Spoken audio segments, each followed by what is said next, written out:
Hi friends, welcome to social science പാഠശാല. CBSE 10ാം class പരീക്ഷയിൽ മാപ്പ് ബേസ്ഡ് ക്വസ്റ്റ്യൻസ് ഉണ്ട്. 5 മാർക്കിനാണ് മാപ്പ് ബേസ്ഡ് ക്വസ്റ്റ്യൻസ് ചോദിക്കുക. ഇതിൽ 2 മാർക്ക് ഹിസ്റ്ററിയിൽ നിന്നും 3 മാർക്ക് ജോഗ്രഫിയിൽ നിന്നുമാണ് ഉണ്ടാകുക. ആൻസർ ഷീറ്റ്സ് വാല്യൂ ചെയ്യുമ്പോൾ മനസ്സിലാക്കിയ ഒരു കാര്യമാണ്, വിദ്യാർത്ഥികൾ പലപ്പോഴും മാപ്പ് ക്വസ്റ്റ്യൻസ് ശരിയായ രീതിയിലല്ല ഉത്തരം എഴുതുന്നത്. എങ്ങനെയാണ് മാപ്പ് ബേസ്ഡ് ക്വസ്റ്റ്യൻസിന് ഉത്തരം നൽകേണ്ടതെന്നാണ് ഈ വീഡിയോയിൽ നമ്മൾ ചർച്ച ചെയ്യാൻ പോകുന്നത്. ആദ്യമേ തന്നെ ഒരു കാര്യം പറയാം, നമ്മൾ മാപ്പ് ബേസ്ഡ് ക്വസ്റ്റ്യൻസ് ഉത്തരം നൽകുമ്പോൾ പേന ഉപയോഗിക്കുന്നതാണ് നല്ലത്. പല വിദ്യാർത്ഥികളും പെൻസിൽ ഉപയോഗിക്കുന്നു.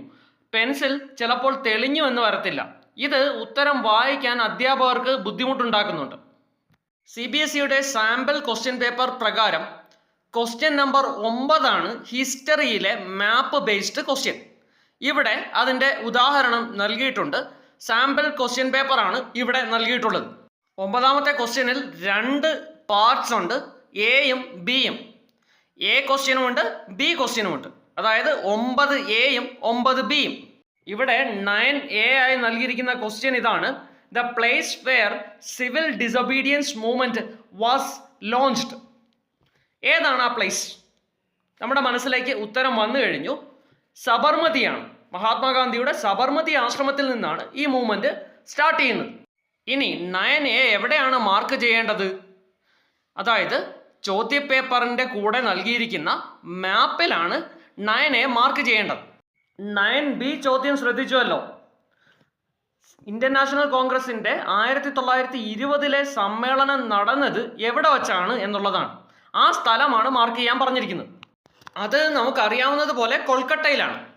ഇതും നമ്മൾ മാർക്ക് ചെയ്യേണ്ടത് ചോദ്യപേപ്പറിനോടൊപ്പം തന്നിരിക്കുന്ന മാപ്പിലാണ്.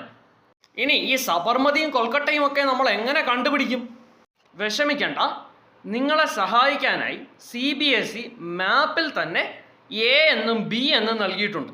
അതിൽ A 9A എന്ന ചോദ്യത്തിൻ്റെ ഉത്തരമായ സബർമതിയും B 9B എന്ന ചോദ്യത്തിൻ്റെ ഉത്തരമായ കൊൽക്കട്ടയുമാണ്. അതുകൊണ്ട് തന്നെ നേരെ മാപ്പിലേക്ക് പോയി ആ A നോക്കുക. എയുടെ താഴെ 9A എന്ന് എഴുതുക. 9A സബർമതി എന്ന് എഴുതുക. ഇത്ര മാത്രം എഴുതിയാൽ മതി. നിങ്ങൾ അവിടെ ഗുജറാത്താണ് സ്റ്റേറ്റ് എന്നൊന്നും സ്പെസിഫൈ ചെയ്യണ്ട.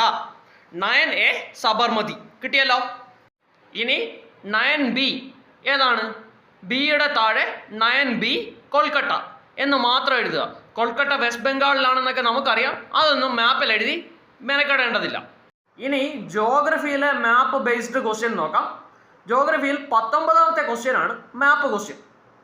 ഇതിനും 2 പാർട്ടുണ്ട്, 19(1)ഉം 19(2)ഉം. 19(1)ൽ 2 ഓപ്ഷൻസ് ഉണ്ടാവും. അതിലേതെങ്കിലും ഒരെണ്ണം എഴുതിയാൽ മതി. 19(2)ലാവട്ടെ 3 ഓപ്ഷൻസ് ഉണ്ട്. അതിനകത്ത് ഏതെങ്കിലും 2 എണ്ണം എഴുതണം.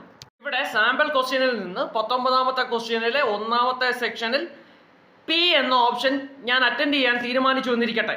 ഈ ചോദ്യത്തിൻ്റെ എൻ്റെ ഉത്തരം എന്ന് പറയുന്നത് ബക്രാനങ്കൽ ഡാമാണ്. ബക്രാനങ്കൽ ഡാം എവിടെയാണെന്ന് എനിക്കറിയാം. അത് ഹിമാചൽ പ്രദേശിനും പഞ്ചാബിൻ്റെയും ബോർഡറിലാണ്. ഓക്കെ, ഞാൻ ആ പ്രദേശം സ്പോട്ട് ചെയ്യുന്നു. ആ പ്രദേശത്ത് നിന്ന് ഒരു നീണ്ട വര ഞാൻ പുറത്തേക്ക്, മാപ്പിൻ്റെ പുറത്തേക്ക് വരയ്ക്കുന്നു.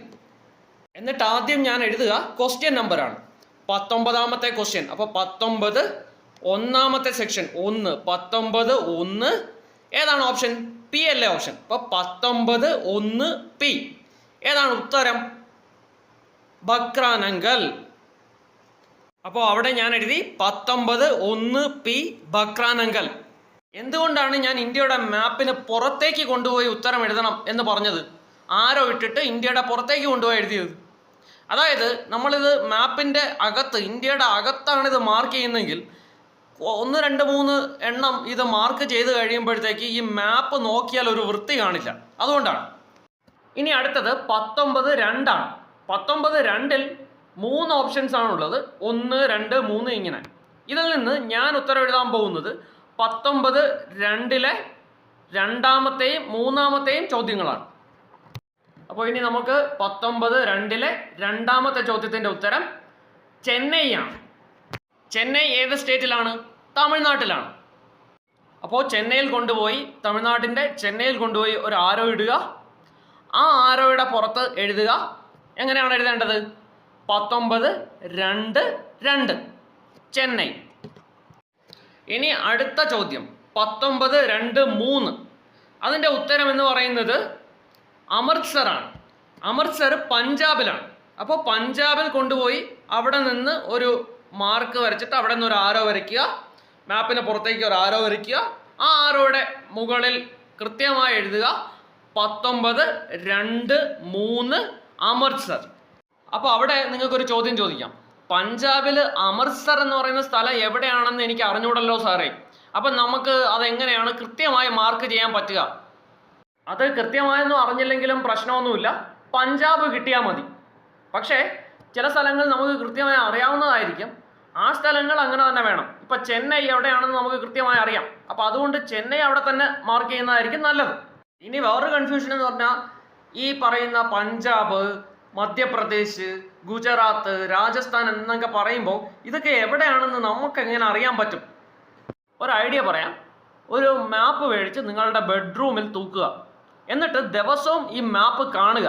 അങ്ങനെ കണ്ട് ഈ പ്രദേശങ്ങളെല്ലാം, ഈ സ്റ്റേറ്റ്സ് എല്ലാം എവിടെയാണെന്നുള്ളതിന് ഒരു ഏകദേശ ധാരണ കിട്ടും.